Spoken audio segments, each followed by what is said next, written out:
జెబులూన్ అని, నఫ్తాలని. యేసుక్రీస్తు వారు ఎక్కడికి వెళితే అక్కడ దేవుని యొక్క ప్రశాంతమైన వాతావరణం విడుదలవుతుంది పిల్లారా.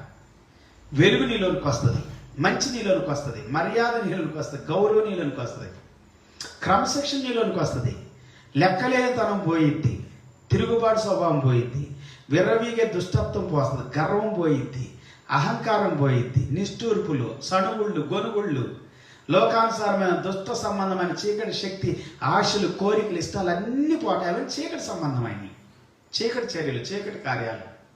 ఎందుకంటే యేసయ్య మంచివాడు, పరిశుద్ధుడు, నీతిమంతుడు. చాలా మంది ఏం చేస్తున్నారు, ఈ చీకటి చర్యలన్నిటినీ పోగొట్టుకోవడానికి ఇష్టం లేక యేసయ్యని ఇష్టపడతారు. అందుకే కొన్ని మతాలు, కొన్ని కులాలు, కొన్ని దేశాలు. ఎందుకంటే వాళ్ళ దుష్టాత్మ. ఇప్పుడు చూడండి, మగవాళ్ళు పెళ్లి చేసుకోవడం, ఆడవాళ్ళు పెళ్లి చేసుకోవటం అంటే అమెరికాలో అమెరికాలోనే కాదు, మన ఇండియాలో కూడా చేసుకుంటున్నారు. ఇండియాని ఏదో అనుకుంటున్నారు కదా చాలా మంది. పల్లెటూరులో కూడా పచ్చి పాపం చేస్తారు.